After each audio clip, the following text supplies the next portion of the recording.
দেখেন যে পার্শ্ববর্তী দেশ, আমাদের মিডিয়ার যে একটা সুনাম আছে, পার্শ্ববর্তী দেশের মিডিয়ার অত সুনাম নাই, যেটা এরা মিথ্যাই কিন্তু প্রচার করে সবচেয়ে বেশি। স্বাধীন দেশের বন্দরে ভিনদেশি জাহাজ, রকেট বা বিমান এলে চিন্তিত হয় ওই দেশ। সম্প্রতি পাকিস্তানের একটি পণ্যবাহী জাহাজ চট্টগ্রাম বন্দরে নোঙর করায় ভীষণ উদ্বিগ্ন দেখাচ্ছে ভারতকে। এমনকি ভারতীয় মিডিয়া যেন আগুন ধরিয়ে দিয়েছে ওই জাহাজটি। 1971 সালের পর প্রথম কোনো পাকিস্তানি পণ্যবাহী জাহাজ ভিড়েছে বাংলাদেশের বন্দরে।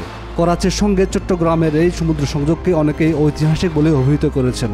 তবে ভূ আঞ্চলিক রাজনীতিতে ভারতের চিরশত্রু বলে বিবেচিত পাকিস্তানের সঙ্গে বাংলাদেশের ওই সম্পর্ক ভালো চোখে দেখছে না নরেন্দ্র মোদী সরকার, আর তার প্রভাব পড়েছে ভারতীয় গণমাধ্যমে। ভারতীয় সংবাদ মাধ্যমের প্রতিবেদনে দাবি করা হয়েছে, চট্টগ্রাম ও মংলা বাংলাদেশের প্রধান দুই বন্দর। গত 5 দশকে এখানে পাকিস্তান জায়গায় পায়নি, কিন্তু এখন পাকিস্তানের জাহাজ সরাসরি চট্টগ্রাম বন্দরে আসবে। ভারত আশঙ্কা করছে চট্টগ্রামে পাকিস্তান থেকে নিষিদ্ধ জিনিস আসবে, তাতে তাদের নিরাপত্তা বিঘ্নিত হতে পারে। প্রায় 20 বছর আগে অর্থাৎ 2004 সালের 10 ট্রাক অস্ত্র উদ্ধারের ঘটনার কথা উল্লেখ করে ওই প্রতিবেদনে বলা হয়েছে, পাকিস্তানের গোয়েন্দা সংস্থা ট্রলারে করে আসামের বিচ্ছিন্নতাবাদী দল উলফার জন্য 1500 চাইনিজ অস্ত্র পাঠিয়েছিল। আর টেলিগ্রাফ ইন্ডিয়ার প্রতিবেদনে বলা হয়েছে, সাবেক প্রধানমন্ত্রী শেখ হাসিনাকে ভারত ব্যবহার করে বাংলাদেশের 2 বন্দর থেকে চীনকে দূরে রেখেছিল। ভারতীয় নিরাপত্তা বাহিনীর সূত্র বলছে, পাকিস্তানের চট্টগ্রাম বন্দর ব্যবহারের সুযোগ পাওয়া এই অঞ্চলের ভূ রাজনীতির উপর প্রভাব ফেলবে, কারণ মিয়ানমারও চট্টগ্রামের খুব কাছে। ভূ রাজনীতিতে নিজেদের ক্ষমতা কিছুটা কমতে পারে এমন আশঙ্কা বাড়িয়েছে ভারতের চিন্তা।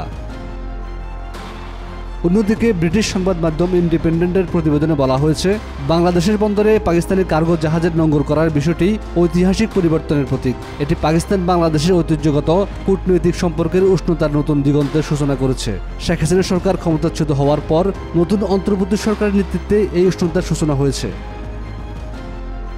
উল্লেখ্য, করাচি থেকে ছেড়ে আসা MV ইউয়ান জিয়ান ফাংজাং নামের জাহাজটি গত 13 নভেম্বর চট্টগ্রাম বন্দরে বেড়েছিল।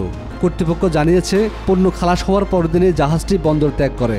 দুবাই টু চট্টগ্রাম রুট ধরে আসা জাহাজটির পরবর্তী গন্তব্য ইন্দোনেশিয়া। নতুন এই সার্ভিসটি চালু করেছে দুবাই ভিত্তিক একটি প্রতিষ্ঠান।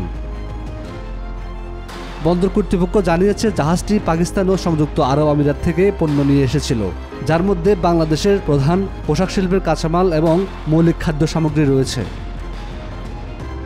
হাফিজুল্লাহ, আজকাল।